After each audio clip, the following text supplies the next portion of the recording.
He said he'd stay late at work, but it was the security camera notification that knocked me off my feet. I clearly saw him entering her building as if it were a regular occurrence. There was no computer, no documents in his hands, just the rush of someone who knew exactly where he was going. The shock was so great that for a few seconds I couldn't even breathe. There, in front of the screen, I realized the lies had substance. My phone trembled in my hand and so did my confidence. It wasn't just the scene but the ease with which he typed in the entry code. He'd done this before, he knew every step to that apartment. The excuses of overtime and high demand in the sector echoed in my head like mockery. I found myself sitting on the couch, paralyzed, as the truth revealed itself without asking permission. It was impossible to believe what he was saying again. My heart raced, but the silence in the house seemed to crush me even more. There, at the exact moment I saw the proof, a part of me died along with the promises he'd made. It wasn't just betrayal. It was the slow destruction of the life we'd built. I knew this was just the beginning of a storm. And within me, a certainty arose. There was still so much more to be discovered. He and I had been together for over 20 years. Our routines overlapped with those of any couple who's built a whole life together. Grocery shopping was always done on Saturdays, walks on Sunday mornings. There were even regular television shows we'd watch lying on the couch. I believed predictability was synonymous with security. For a long time, I clung to the idea that trust was the foundation of everything. I repeated this to my friends, my children, even to myself in front of the mirror. I never thought I'd need to question that word so much. He always seemed attentive, present, concerned. The small, everyday kindnesses made me lower my guard. I remember when he'd wait for me at the gate of work, leaning against the car with that calm smile. I'd get in, and on the way home we'd talk about everything and nothing. It was as if time stood still for a few minutes. The radio always played the same songs that became the soundtrack to our story. Nothing prepared me for the feeling that everything was a well-rehearsed role. The affectionate nicknames were still in the messages. Love, my life, my warrior. These were words that, until recently, warmed my chest. Today, when I reread them, they sound cold, calculated, almost automatic. As if they were convenient phrases, written just for appearances. Friday nights were reserved for our dinner. A simple restaurant, but one that brought back memories from the beginning of our relationship. We always ordered the same dishes, always laughed at the same stories. I looked at him and thought, here's the man I chose to grow old with. Little did I know that perhaps I was growing old alone. There were small details that reinforced the illusion. He knew exactly how I liked my coffee, always stronger. He remembered important dates without needing reminders. Sometimes he surprised me with flowers on the living room door. These were gestures that seemed spontaneous, but today, seen from afar, they seemed more like part of a script. Our family was seen as an example. Friends commented on our connection, called us an inspiration. I smiled proudly, believing we had beaten the odds. Deep inside, there was peace in believing this. Perhaps it was this same peace that blinded me to the signs that would come. Sundays with my family were my favorite. He played with his nephews, helped my father fix the barbecue. I watched him and felt gratitude. That man seemed to be the epitome of companionship. With each shared laugh, my heart was convinced I had chosen right. But life has a cruel habit of giving subtle signs. It was one random night, coming back from the gym, that I noticed something out of the ordinary. He was on the phone, but he hung up abruptly when he saw me. His gaze became vacant, as if trying to hide it. I didn't want to believe it, and I ignored it. Over time, small details began to weigh on me. The prolonged absence of touch, the quicker kisses, the lack of curiosity about my day. I tried to justify it: fatigue, pressure at work, financial worries. I made excuses for him. But deep down, a seed of doubt had already been planted. I remember a trip we canceled because he couldn't leave the office. I was upset, but I understood. I spent the weekend at home, alone, watching movies. Only later, reviewing it in my mind, did I realize he hadn't brought any reports, hadn't mentioned anything about the supposed demand. It was a strange emptiness. I began to notice he even took his cell phone to the bathroom. Before, it would be left on his desk, without a password. Now, it was as if it were part of his body. I said nothing, just watched. I felt my stomach churn, but I kept quiet, trying not to appear suspicious. There were also the schedules. He'd arrive late, always with an explanation on the tip of his tongue. A meeting that went on for too long, a difficult client, heavy traffic. The stories changed, but the pattern was the same. He'd arrive home tired, avoid talking, and go straight to the shower. When we lay down, I'd watch him sleep. There were days when he seemed distant, even right there beside me. I wondered if it was something I had, if I'd lost his attention. I tried to improve, cook different dishes, take better care of my appearance. Today I see that none of these attempts would change what was already happening. The hardest part was dealing with his gaze. Before, full of tenderness, then colder, more distracted. I found myself looking for signs of love, where there were only curtains of convenience. Still, I continued to believe it was just a phase. Maybe I was deliberately deceiving myself to avoid facing the truth. Even the weekends previously filled with outings for two began to change. He'd make excuses to go out alone, a last-minute appointment, a friend who needed help. I asked few questions, afraid of the answers. Silence became my refuge, even if it hurt. It was on one of those Saturday nights that I noticed the scent of women's perfume on his shirt. It wasn't mine, nor anyone close to me. My throat tightened, but he was quick. Someone in the elevator must have been wearing too much perfume. I laughed awkwardly, trying to believe it. The messages had changed too. Before, long paragraphs of affection. Now, dry, almost automatic replies. I pretended it didn't hurt, but each okay was like a knife.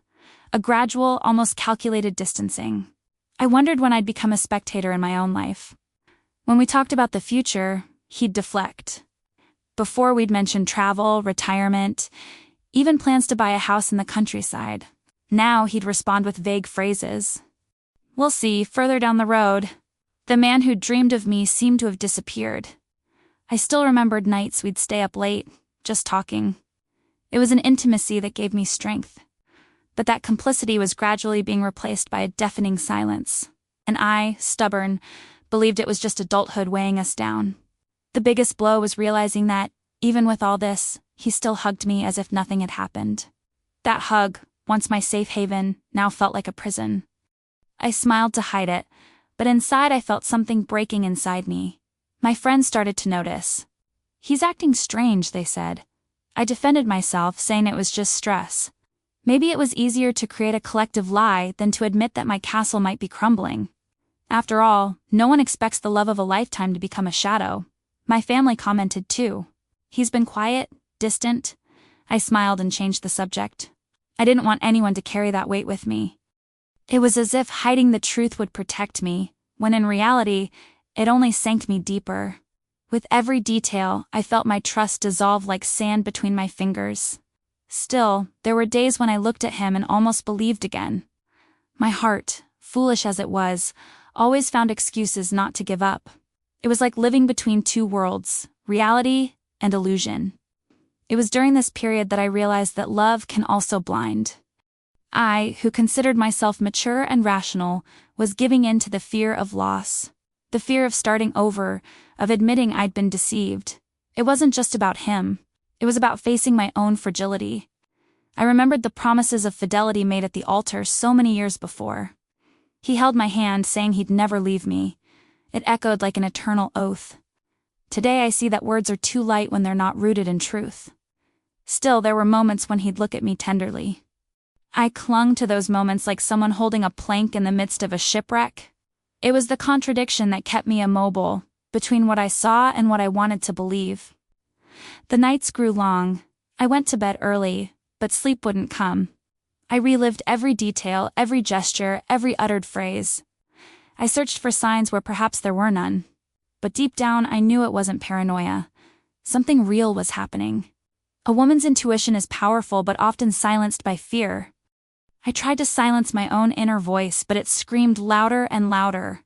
And it was this scream that made me open my eyes to a detail that would change everything. 'Cause at that moment, I didn't know it yet, but the proof that would confirm my suspicions was already on its way.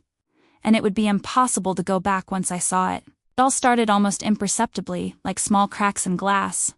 He arrived late, always with the excuse that the team was overloaded. At first, I believed him without question.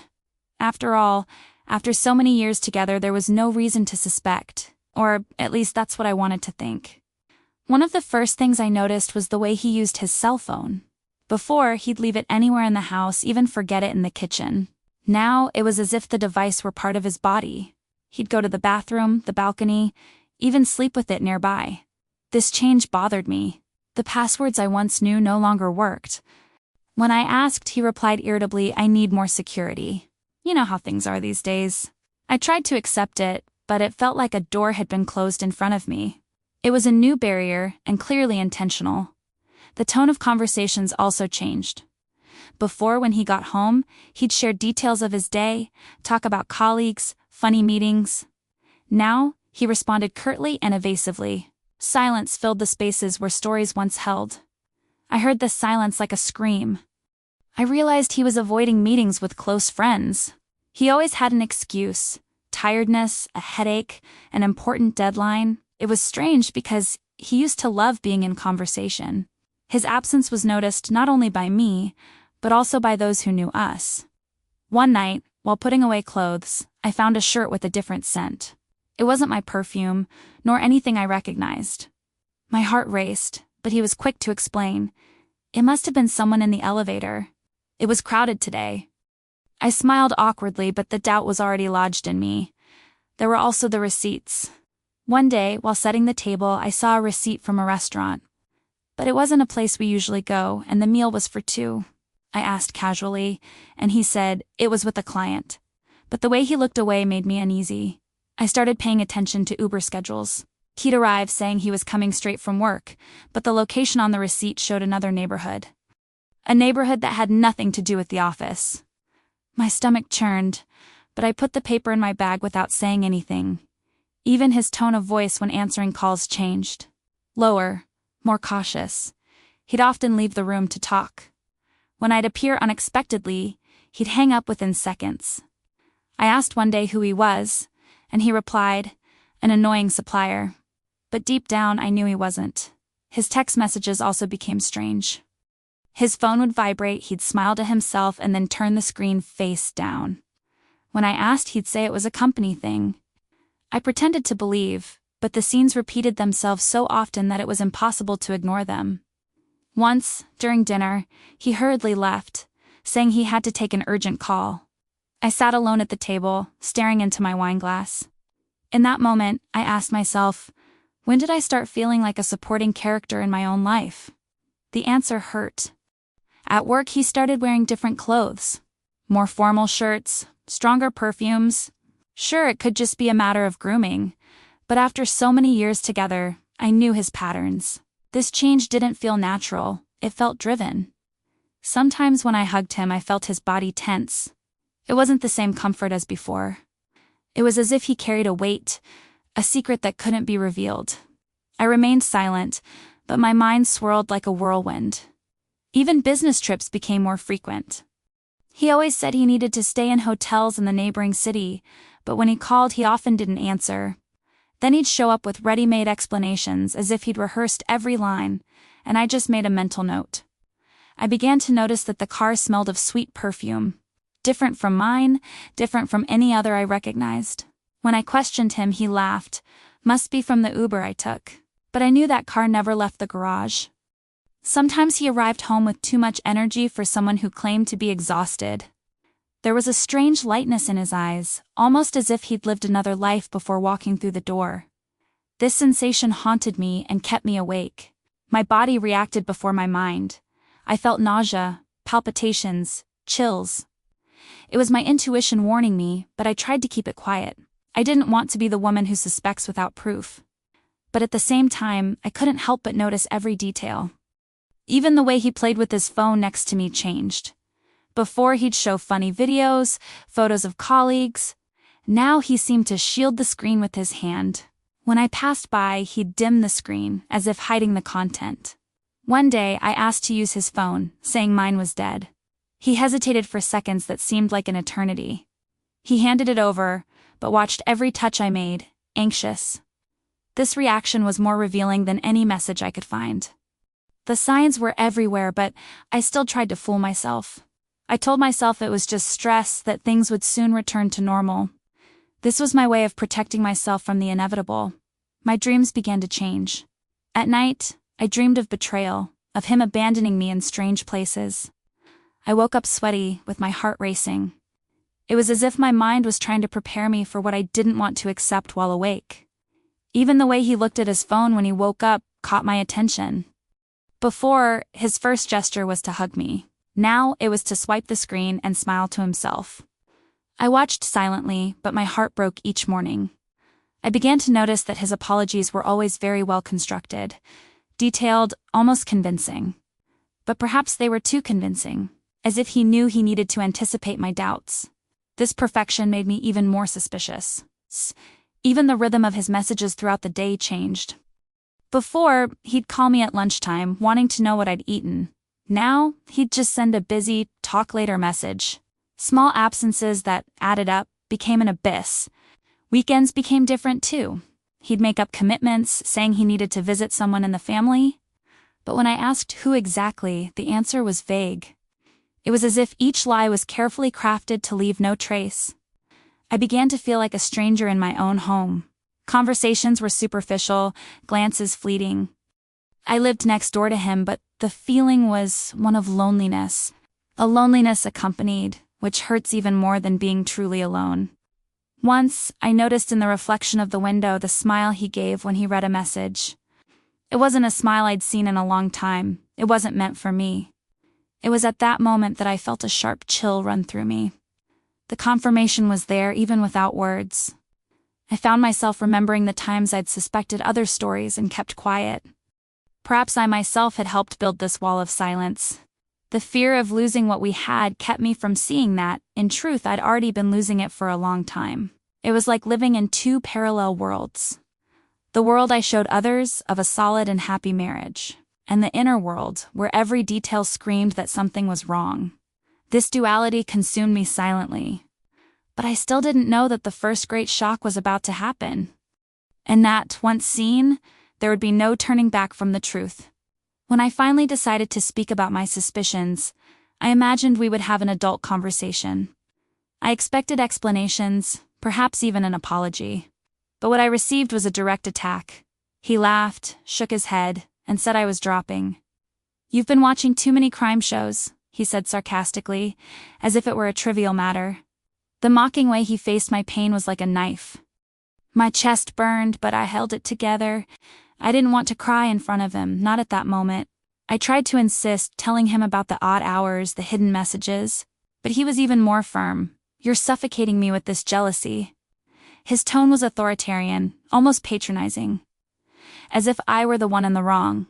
That's when I realized the weight of his manipulation.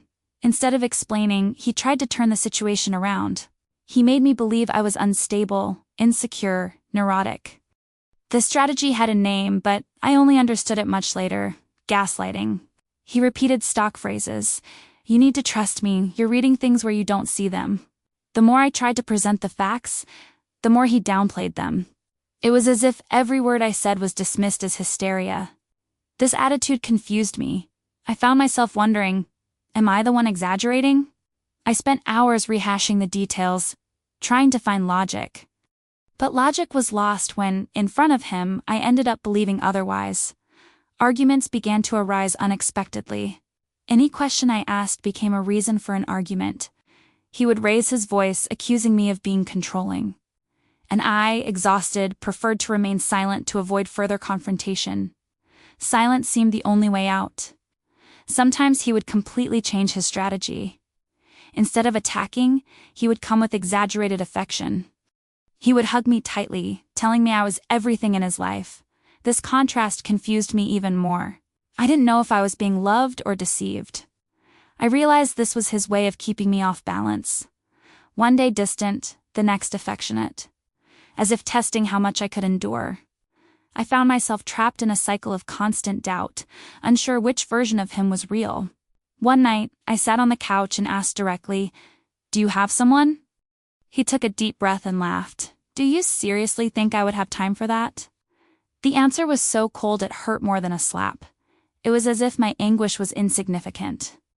I watched as he fumbled with his phone shortly afterward. He typed quickly, smiling to himself. When I asked what it was, he replied, "A stupid video they sent in the group." But I didn't see the video, just the smile. And that smile wasn't meant for me. I began to notice that when he felt pressured, he always turned the conversation against me. He said I didn't trust him, that I was destroying our marriage with suspicion. Suddenly, it wasn't his fault anymore, it was mine. He kept telling me I should seek therapy. He told me I was obsessed with baseless ideas. That phrase haunted me. You need help. It was enough to make me doubt myself for a few days. But the signs would reappear, and with them, clarity. It wasn't fabrication. It wasn't paranoia, it was reality unfolding before me. I just needed to summon the courage to see it. Once, I showed him an Uber receipt I found. The ride didn't end at any address I knew. He took the paper from my hand, tore it up, and said, "You're getting sick, you know?" I remained silent, but I kept every scrap in my mind. Even my friends began to notice the change. They commented that I seemed insecure, quieter. I smiled, made excuses, said it was just fatigue. Deep down, I was ashamed to admit that I was being deceived and manipulated at the same time. The cruelest part was when he managed to convince me it was all a fabrication. I slept next to him, believing I might have exaggerated. But the next day, a new detail would emerge. It was like living in an emotional loop. I no longer knew what was true. The man who claimed to love me was also the man who hid his cell phone under his pillow. This contradiction gradually eroded my peace of mind. I felt constantly tested. If I asked, I was accused. If I remained silent, I was ignored. No action seemed enough to maintain my balance. I was walking on a minefield within my own home. I began to avoid talking about my feelings. Any sign of distrust fueled his call for paranoia. I preferred to swallow the pain and observe in silence. But this silence only increased the weight inside me. It was as if he had two versions, one to show the world and another to show when we were alone. The public version was of a devoted, loving husband. The private version was distant, cold, almost cruel. At times he even made me laugh again. They were crumbs of affection that kept me connected. I clung to these small displays like someone holding onto a thread in the dark. But I knew it was nothing more than emotional control. This manipulation began to affect my health. I began to suffer from insomnia and constant headaches. My mind was racing, constantly replaying details, always questioning what was real. I was eating myself up from the inside out. Even at work, I noticed the difference. My colleagues asked if I was okay. I smiled, feigned normalcy, but inside, I was broken. The weight of the lie I carried was invisible, yet crushing. I no longer trusted even my own perception. I looked at him and tried to believe, but my intuition screamed otherwise. This internal struggle was exhausting, draining me every day. It was during this period that I realized something even more serious. I was beginning to doubt myself in everything, not just him. This was the cruelest consequence of gaslighting. Not only was it deceiving me, but it was also slowly destroying me. Even so, I kept every detail to myself. I didn't argue, I didn't confront. I simply mentally recorded the times, the smells, the words. I knew that at some point, the truth would come out. And when it did, I would be ready. It was a psychological game, and I had to learn to play it silently. He thought he was convincing me that he was making me doubt myself. But inside me, a force was beginning to grow. A force he hadn't imagined. I began to disguise it better. I pretended to believe, I pretended to be calm. But my eyes were attentive to every detail. I knew that sooner or later, a major slip-up would happen, and I would be there to see it. Because deep down, I already understood. His mask wouldn't last forever. And when it fell, I would no longer have doubts, only proof. After so many denials and manipulations, I decided to change strategy. If I couldn't get answers from him, I would seek them myself. I began observing silently, recording every detail. No longer like a naive wife, but like someone who needed the truth to survive. My first step was to notice his schedule. He said he was at work late, but the hours didn't match. I started writing them down in a notebook hidden behind the bookshelf. There, each arrival and departure became a puzzle piece that gradually took shape. His smartwatch also became an unexpected source of clues. While he slept, I connected it to my phone. I discovered spikes in his heart rate at unlikely times, often late at night. It was impossible to ignore this data. I also began to notice his clothes. The shirts came back with a sweet scent that wasn't my perfume. It wasn't an exaggeration, it was something clear. An invisible mark that haunted me. The smell he tried to disguise with a quick shower wouldn't fade from my memory. Even the trash started talking to me. One day, throwing away crumpled papers, I found a receipt from a coffee shop.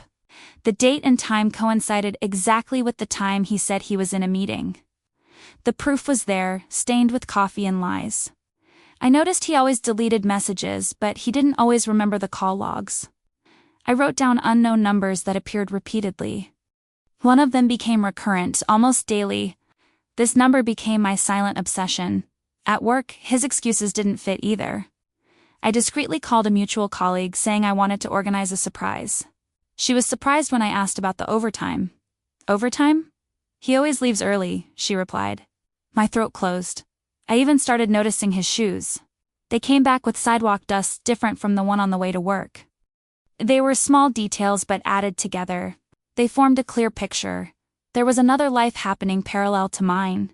One day, I noticed he'd left the car's GPS on. When I went to pick up the car, I checked his last saved routes. None of them led to the office. On the contrary, they always ended in the same part of town. My stomach churned. That night, as I lay next to him, the weight of these discoveries suffocated me. I wanted to confront him right then and there, but I held back. Silence was my weapon.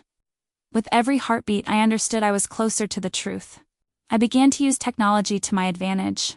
I discreetly installed an app on the shared computer. I discovered recent access to social media sites he claimed not to use. It was like walking into a dark room and turning on the light. The dust of lies was everywhere. Even the notifications on his smartwatch revealed something. Once it vibrated on his arm during dinner. A thanks for the night message appeared on the screen before he turned it off. I pretended not to see, but I etched that sentence like a stamp on my mind. My days became a routine of silent espionage. I worked, took care of the house, but always remained vigilant. There was no longer room for naivety. The woman who had blindly believed in him no longer existed. Little by little, anger mixed with coldness. I no longer cried. I just observed. It was as if I had created a shell, a shield against the pain. I knew revenge would not come from emotion, but from calm. I began cross-referencing information. Departure times, Uber routes, credit card receipts. Everything indicated he maintained a parallel routine. I didn't have all the pieces, but I could already see the pattern of betrayal. With each new discovery, a part of me grew stronger. It wasn't just pain, it was survival. I was no longer seeking love. I was seeking justice for myself. One night while he slept, I realized he'd left his phone charging in the living room. My hands were shaking, but I managed to open it. There were no saved conversations. But there were recent photos in the trash. Photos of places I'd never been with him. They were simple images. A coffee, an apartment balcony, a glass of wine. But I recognized they weren't part of our everyday lives. This was proof. The life he hid was visually recorded. I saved every detail on my computer. Not to confront him yet, but to be certain. I could no longer rely solely on my intuition. I needed evidence that spoke for itself. Even the credit card bill collaborated. There were purchases in stores we'd never visited. Gifts, dinners, flowers. Everything registered in my name as if the lie were invisible. But the coldness of the numbers didn't lie. I began to feel like a detective in my own life. It wasn't the role I chose, but the one I had to assume. Between one false smile and the next, I collected evidence. With each new lie, my determination grew. It was a solitary process, and therefore all the more painful. I told no one. Not friends, not family. The secret was my shield and my prison. I had to carry it alone until I was ready to act. Even the gifts he gave me began to feel false. An expensive perfume, an unexpected dinner. Everything seemed like compensation, an attempt to silence the guilt, but within me it only aroused more distrust. My body began to react differently. His touch no longer brought me comfort. It was almost as if I felt repulsed, as if every hug were a pretense. I smiled on the outside, but inside I was already distant. The hardest part was keeping up the facade. Continuing to live normally, working, laughing at social gatherings. While inside the truth screamed. It was like carrying a secret that burned inside me, but there was also a strange sense of power. He thought he was deceiving me, but I knew more than he imagined. This silent game gave me strength. It was as if I had regained control. Every detail was a piece on a board, and I was playing patiently, waiting for the right moment. It wasn't about suffering anymore, it was about planning. I began to think about what the day would be like when I would lay everything before him. I imagined his expression, the silence that would follow. And that thought gave me the energy to keep enduring. But before the confrontation, something inside me told me I needed more. More proof, more clarity. Something definitive, something that couldn't be denied, distorted, or erased. And it was this search for the definitive that led me to a decisive step. A step that would completely change the course of my story, with no turning back. The search for definitive proof became part of my routine. It wasn't an obsession, it was a necessity. I needed something that couldn't be distorted with words or mocking laughter. That's when I started using his building's security camera as my ally. He didn't know I still had access to the app installed on my phone. It was a feature we'd set up years ago when we visited friends in that condominium. Either through carelessness or blind trust, the access was never removed. At first, I entered out of curiosity. I simply wanted to confirm my intuition was correct. But when I saw his name typing the gate code, my breath caught. It wasn't a coincidence. It wasn't an assumption. It was physical proof of the lie. I watched the scene in silence, the room dark around me. My heart raced, but my hands were steady. He walked through the lobby as if he already knew every detail of the place. It was his naturalness that hurt me the most. With each visit, the images showed the same thing. Him arriving without a briefcase, without work clothes, without a sign of fatigue. He wasn't a man exhausted from the office. He was a man eager for another encounter. His smile as he walked through the door almost took my breath away. I'd never seen that gleam in his eyes at home. It was a smile reserved for someone other than me, and it crushed me like a punch to the chest. The confirmation didn't come just once. In the following days, I repeated this same process. I turned on the camera, waited, and there he was, entering again. Always at the same time, always with the same calm. The routine of betrayal. Once, I noticed he was carrying a bag of wine. Another, a box of chocolates. I observed every detail, as if watching a movie I didn't want to be a part of. The movie of my own life falling apart. What hurt me most was how confident he seemed. As if he believed he would never be discovered. This overconfidence of his became my silent weapon. While he laughed in another room, I cried in mine. But I didn't let him see it. I learned to swallow tears and disguise my looks. The pain needed to be contained for the strategy to work. It was during this period that I began recording the images. I saved each video in a hidden, password-protected folder. If I ever needed to show it, no one would doubt it. It was my way of ensuring I hadn't gone mad. The silence around me felt heavier each night. I wondered how he had the courage to lie beside me after living another life. This duplicity tormented me, but also strengthened me. In one of the images, I clearly saw the shadow of a woman opening the door for him. I couldn't see her face, only her silhouette. But that detail was enough to rid me of any remaining doubt. From that moment on, it was no longer just betrayal. It was an elaborate, rehearsed act. He lied to me so naturally that at times he almost convinced me. But the images were there, cold and undeniable. My body reacted strangely. Sometimes I felt numb, as if it weren't my doing. Other times, hatred burned inside me. I lived between extremes, trying to maintain my balance. I began to see him at home differently. Not as a husband, but as someone about to be unmasked. His every gesture seemed part of a performance. I was the only one in the audience who knew the entire script. He kept making excuses about the meeting was late, a difficult client. I smiled and said, "It's okay." But inside, with every word he said, I repeated, "I already know." One day I even set the dinner table as usual. He sat down and told me another story about work. I just watched him chew, trying to imagine the look on his face when he saw the recordings. The images began to haunt me even in my dreams. I woke up sweating, remembering his smile when he entered the building. It was silent torture, but also a source of energy. It pushed me forward. I was no longer the same woman who trusted blindly. I was harder, colder. Suffering had given way to an icy determination. I knew it would soon be my turn to act. With each new night, he seemed more comfortable with his lie. The more he believed he was safe, the more evidence he let slip. It was as if he were unwittingly digging his own downfall. Even his clothes betrayed the deception. One day I found a discreet lipstick mark on the collar of a light-colored shirt. He didn't even notice. For me, it was like a stamp confirming everything. I said nothing. I washed the shirt as if nothing had happened. But inside me, the flame of revenge began to grow. I didn't just want to find out. I wanted him to feel the weight of every lie. I started to smile at him more. Ironic, but genuine. I smiled because I knew something he didn't. This psychological game was the only way to bear the pain. On social media, he continued to post couple photos, as if we were the perfect portrait. I let him, without complaint. Because I knew that when the mask fell, the impact would be much greater. Each recorded video was a brick in the wall of my decision. I didn't yet know how I would act, but I was certain it would be worth every tear I swallowed. Sometimes, I felt like telling someone, but I kept quiet. I kept the secret to myself. Loneliness was part of the process, part of the preparation.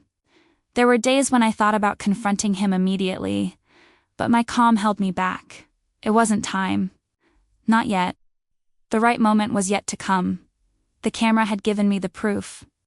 Now all I needed was the courage to turn those images into action.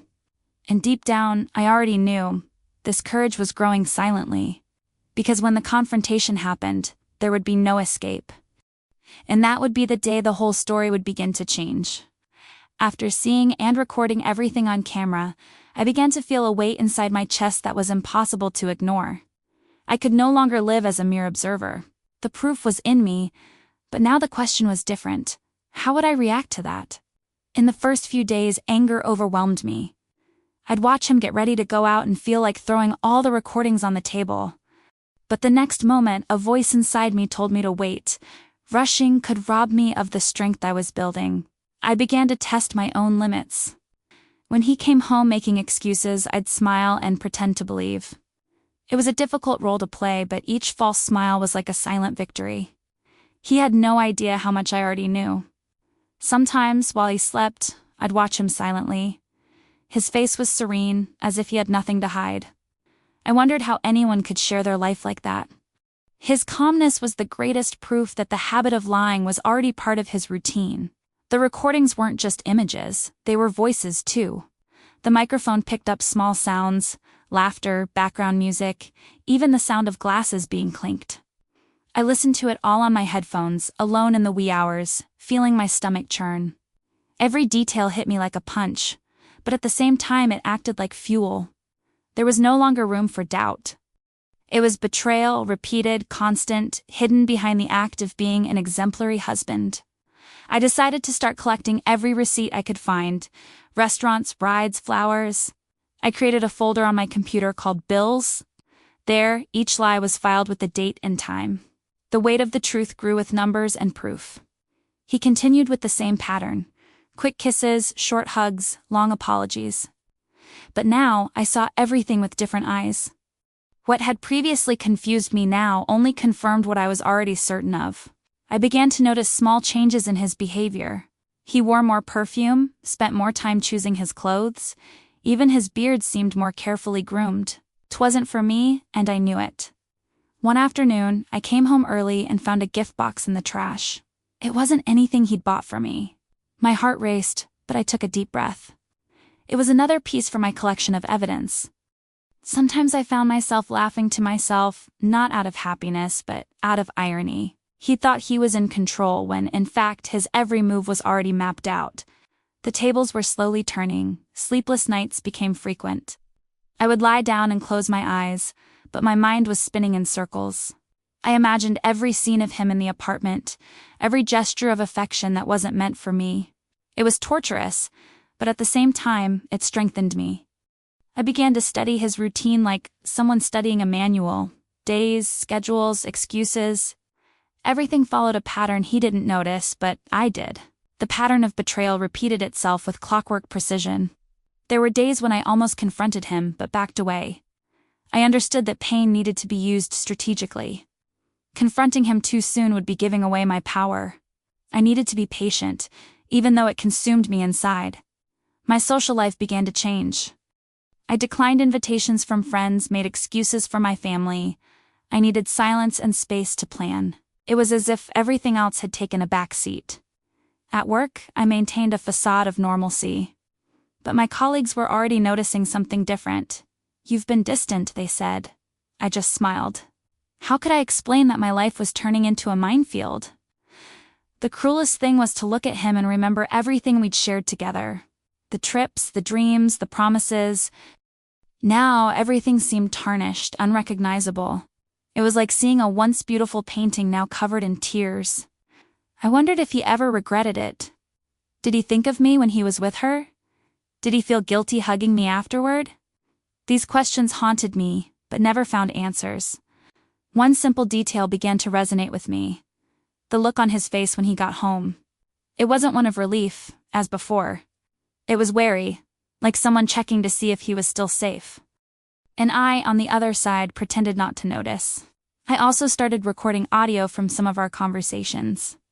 Not because I intended to use them, but because I wanted to capture the contrast. The man who told me I'm exhausted was the same one who, just hours earlier, had been toasting elsewhere. Social media also provided clues. Likes at odd times, comments that seemed innocent but made sense to me. I read each line as if it were a disguised confession. With each test, my pain mixed with determination. I no longer wanted to simply confirm the betrayal. I wanted to see how far he would go, believing he was safe. It was during this period that I considered telling someone close to me. But when I practiced, I realized I didn't want to share. This was my struggle, my silent battle. Only I knew the weight I carried. I began to feel a strange sense of freedom. Strange, I know. But certainty lifted the weight of doubt. I suffered, yes, but I was no longer trapped in uncertainty. Now I had control over my own narrative. He still did little kindnesses. He'd bring me bread from the bakery, ask if I wanted tea, but it all felt rehearsed, empty. I accepted, but deep down it only increased my certainty that he was living two lives. His phone was an extension of his secret. I watched him type, always hunched over, shielding the screen. Every gesture reinforced the idea that therein lay the key to the mystery. One day, I saw a bank transfer notification flashing rapidly on the screen. I couldn't read the details, but it was enough to put me on edge. Money was also involved. The feeling of living in a theater grew with each passing day. I was the invisible audience, watching the play he was putting on. But the difference was that I already knew the ending of the script. All the evidence was with me. All I needed was the courage to use it. Silence was the weapon I held tightly. But I knew this silence wouldn't last forever, because the time had come when pain and strategy would collide. And when that happened, nothing would be the same inside our house. I no longer felt the pain I once felt. It was a mixture of coldness and focus. With every step he took, I knew he was approaching his breaking point. The confrontation wouldn't be just an outburst of anger, but something calculated. I needed him to feel the weight of what he'd done. For weeks, I practiced my posture. Feigning normalcy in front of him became a habit. I responded calmly, smiled at strategic moments, and even made small talk to avoid arousing suspicion. He thought he was fooling me, but I was already on another level of the game. I remember one night when he arrived late. He made up a long story, full of details. I listened attentively, feigning interest. But inside I kept repeating to myself, lie, lie, lie. Every sentence he said only fueled the certainty that I needed to act quickly. The first time I blurted it out was at a dinner party. He was distracted and I blurted out, "Funny how cameras never lie." I saw the blood drain from his face for a second. He tried to hide it, but that moment was worth more than any proof. He quickly changed the subject, laughed nervously, but I could tell I'd planted the doubt. It was the beginning of a turning point, because I no longer needed to shout. It was enough to insinuate. Insecurity was beginning to erode his confidence. That week, he began to observe me more closely, as if trying to guess if I knew something. I returned his gaze naturally, without letting it show. With each silence, he grew more uneasy. I decided to play with indirectness. I posted a phrase on social media: "The best-kept secret always ends up getting out." I didn't tag anyone, didn't say anything specific. But a few hours later, he came home quieter than usual. It was as if fear was beginning to set in. His lies no longer came out as smoothly. With every excuse, there were pauses, hesitations. His performance was beginning to lose its rhythm. One morning, while he was sleeping, his phone vibrated. I couldn't resist and quickly grabbed it. It was a short message. "Today was amazing." My heart raced, but I remained calm. I took a screenshot and put the phone back before I realized it. The next day, I sat in the kitchen drinking coffee and watching him in silence. He talked about traffic, about work. All I could think about was the message. I wanted to throw it in his face right then and there, but I saved it for the right moment. I began to prepare the groundwork. I tidied the house as usual, made the usual meals, but left little signs. Sometimes I would stare into his eyes and smile, without saying anything. The insecurity was reflected in his gaze. It was on one of these occasions that he exploded. "What's wrong with you? You look different." I replied calmly, "Funny, I thought you were the one." The silence that followed was revealing. This exchange of roles began to give me strength. I was no longer the deceived woman, but the one holding the power. He didn't know how far I had gone, and this mystery left him vulnerable. In the following days, he tried to regain ground. He surprised me, brought me gifts, and praised me like he hadn't in months. But now I saw everything as a desperate attempt to cover up his mistakes. Every gesture seemed rehearsed. Family dinner was another revelatory moment. Sitting next to everyone, he told stories and laughed loudly. But when I said, "It's nice when everyone is honest, isn't it?" I saw his smile falter. Only I noticed the discomfort that quickly passed. I no longer needed direct confrontation. My indirect remarks were sharp weapons. His fear grew, and this gave me even more power. I decided to plan a stronger move. I printed out some receipts and organized photos and messages in a folder. It wasn't to show them yet, but to feel the physical weight of the truth in my hands. It was like loading ammunition. One afternoon, I purposely left the folder on the table while he got ready. I watched from afar. He saw it, froze, but didn't have the courage to ask. He pretended not to notice, but the sweat on his forehead betrayed it. This scene showed me that he was no longer in control. The fear of being exposed was greater than the arrogance of the lie. He was beginning to stumble in his own performance. I also began to notice how his moods varied. Sometimes too quiet, other times trying to be overly attentive. It was the reflection of someone who no longer had the strength to keep up the charade. Meanwhile, inside me, anger gave way to a strange serenity. I knew I had everything I needed in my hands. It was only a matter of time before I used it. One day during dinner he asked, "Do you trust me?"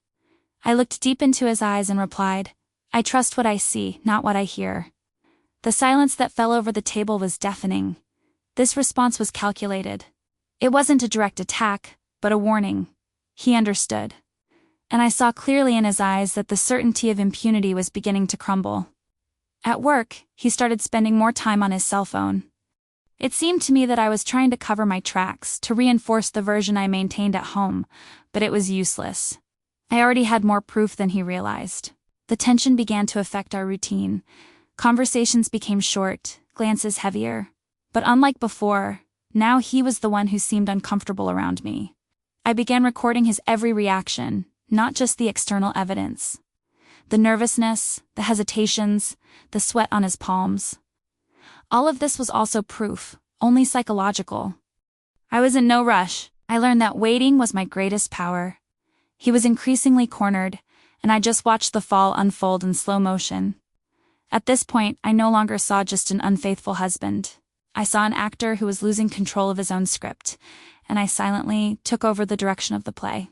The truth was no longer just mine. I was ready to find a voice, to break out of the silence. I knew I couldn't keep what I was carrying forever. And it was precisely at that moment, when his mask was at its most fragile, that an unexpected opportunity presented itself. A chance to expose everything without me having to say a single word. The opportunity arose in a simple yet devastating detail. He'd left his phone on the table while he went to take a shower. The screen lit up with a notification that left no room for interpretation. I loved every minute with you. My body froze. The urge was to scream, but I forced myself to take a deep breath. Instead, I took a picture of the screen with my own phone. The proof was there, clear and direct, and this time not even he could deny it. When he came back from the shower, I tried to act normal. I picked up my coffee cup, stirred in the sugar, and pretended I hadn't seen anything. But deep down, I already knew the tables had turned. From that moment on, every word he spoke sounded like theater.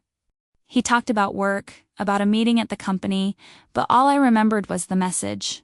I smiled, but it was a cold, almost ironic smile. I decided I needed to test how far he would go in his lie. I casually asked, "So, how was today's meeting?"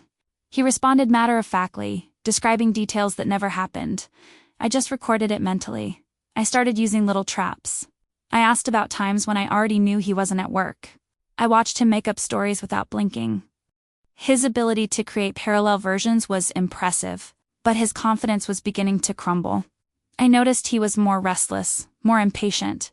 His cell phone never left his pocket, and with each vibration, he ran to check it. Fear was evident in his eyes. It was then that I decided to take it a step further. I waited for him to leave for work and called the company. I asked about him, like a worried wife. The answer was blunt. He left early. He had nothing else to attend to. My heart raced. At that same time, he had said he was stuck in a long meeting. Another piece of evidence fitted together. With each lie dismantled, my self-confidence grew. That night, I sat next to him on the couch. He fiddled with his cell phone, and I watched in silence. After a few minutes, I calmly said, "You know what hurts the most? It's not the betrayal, it's you thinking I don't notice." He looked at me startled, as if I'd invaded a forbidden space. He tried to laugh, change the subject, but I didn't insist. I just got up and went to my room. Sometimes silence weighs more heavily than any scream. After that day, he started walking on eggshells. More attentive, more careful, but also more nervous. It was as if he sensed the siege closing in. I decided to use social media again. I posted a simple photo of a cup of coffee with the caption, "Everything that is hidden sooner or later comes out." The likes were normal, but the look on his face when he saw the post gave it all away. It was incredible to watch how fear began to control him. He tried to maintain his routine, but I saw the tension in every gesture. The naturalness of his lies had disappeared. At home, the silences became even longer. I avoided initiating conversations, and he seemed at a loss for how to break the mood. With each passing day, the weight of the unspoken truth grew unbearable for him. One night he asked directly, "Do you distrust me?" I looked him in the eye and replied, "Distrust arises when trust dies, and mine died a long time ago." The shock on his face was indescribable. I didn't need to say anything else. I got up and went to sleep. That sentence echoed through the house for days, and his silence confirmed I was right. I began to prepare myself emotionally for the final confrontation. It wouldn't be an impulsive attack, but something planned. I wanted him to feel every lie crumble in the face of the evidence.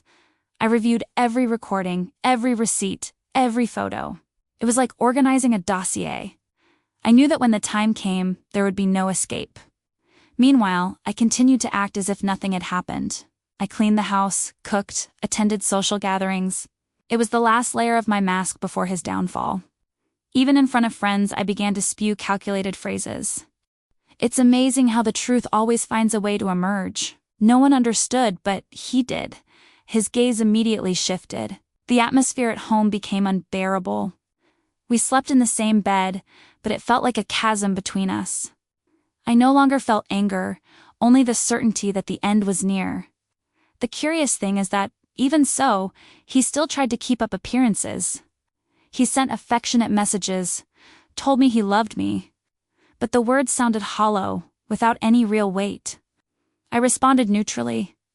I could no longer pretend to believe him, but I also didn't want to arouse suspicion that I had all the evidence in hand. It was during this period that I realized something important. The power wasn't in confrontation, but in knowing. I was in control of the situation, and he had no idea how much of it. Every time I looked at him, I saw not just a husband, but a man about to fall. The fall would be hard, and he had no idea how close he was. Preparation became part of me. I not only accumulated evidence, but also strengthened my emotions. I wanted to be ready to face everything head-on without fear, without a tremor in my voice. One afternoon, I sat in the living room and thought about everything I'd experienced up until that point. The years together, the memories, the plans. And I understood that none of it could justify the constant lie he'd constructed. I could no longer see any turning back. The path I'd followed was irreversible. The only thing left was revelation, and I knew it was about to happen.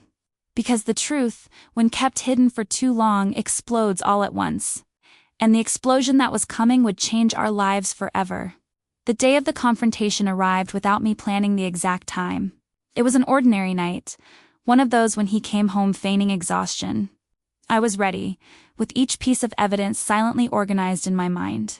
I sat at the table with him and set out dinner as usual. The difference was in my gaze. It was no longer that of a naive wife, but of someone carrying the truth. He noticed, became uneasy, but tried to follow his usual script. I waited for him to serve himself, to chew the first bite. So I put my phone on the table and opened the folder of photos and receipts. I didn't need to say anything. The images spoke for themselves, every detail shattering the wall of lies. The silence that followed was deafening. He tried to laugh, tried to say it wasn't what it seemed, but every excuse crumbled in the face of the evidence. I watched him silently, and that silence was more devastating than any scream. "Do you really think I wouldn't see it?" I asked. My voice was calm, almost cold. He lowered his head, unable to hold my gaze. For the first time in a long time, I saw fear in his eyes. He tried to explain himself, spoke of stress, loneliness, and need. But none of it mattered compared to the enormity of the betrayal. The words were empty, desperate attempts to grasp at any excuse. I didn't cry. I just took a deep breath and said, "It's not about you having someone else. It's about you destroying everything we built together with lie after lie." He stood there speechless, swallowing his own shame. In the days that followed, the atmosphere at home changed. He tried to show remorse, cook, clean things up, but it was too late. Wounds don't heal with small gestures after years of deceit. Every time he approached, I remembered the images, the smiles that were never meant for me, and I felt my body withdraw on its own. There was no longer room for intimacy where only the taste of falsehood remained. The hardest part was facing the stares of family and friends. Many still saw him as the exemplary husband, the devoted man.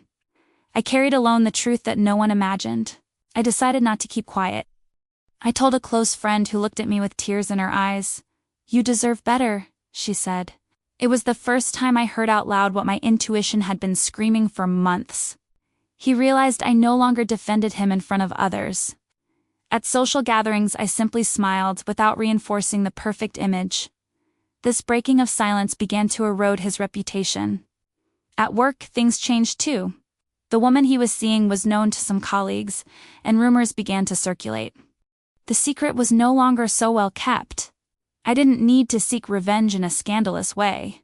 The truth was enough to circulate in small gestures, in exchanged glances, in loose phrases. Little by little, he lost control of the narrative. Mutual friends began to drift away. Some even tried to justify it, saying, "Everyone makes mistakes." But I knew, it wasn't a mistake.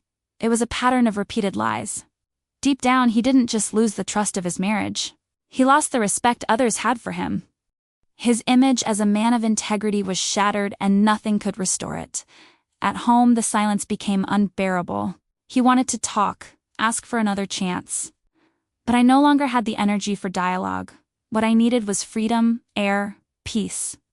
That's when I began to reorganize my life. I sorted through documents, reviewed accounts, and sought legal information. It wasn't just about leaving home, it was about rebuilding everything from scratch, without carrying unnecessary weight. With each piece of paper signed, I felt part of the pain turn into strength. It wasn't revenge, it was justice to myself. I was finally putting my story in my own hands. He cried, he begged, he tried to make me remember the good times. But none of this erases the destruction caused. Memories do not support a future when they are stained by so many lies. Little by little, I realized that the pain was giving way to lightness. The pillow became a place of rest again, not of tears. Insomnia gave way to dreams of a new beginning. I started walking alone through the city, feeling the wind on my face. It was as if each step was a return of my freedom. I discovered that I was not dependent on him, but on myself. I met other women who went through similar stories. Each report showed me that I was not alone. It was a cycle that was repeated in so many homes, in so many relationships hidden by appearances. Reflection grew within me. How many of us ignore signs, stifle our intuition, pretend not to see? The price is too high when silence becomes the companion of pain. I understood that my role now was not just to move forward but also to give voice to these stories. Because if I stayed silent for so long, I no longer wanted other women to go through the same thing. The power of feminine intuition is something that cannot be underestimated.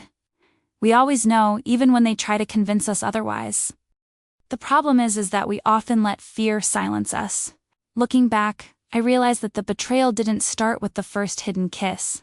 It started with the first lie, the first hidden detail. This is where trust starts to die. Today I no longer carry the shame, I carry learning. I know that I am not guilty for having believed, but strong for having discovered and freed myself. This is the difference between victim and survivor. Life went on, but I move on differently. More attentive, more firm, less willing to accept crumbs of affection in exchange for mistakes. I learned that true love doesn't need hiding places. And I leave a question for whoever listens to me now. What if it were you? What would you do? How many more times will we ignore the signs before acting,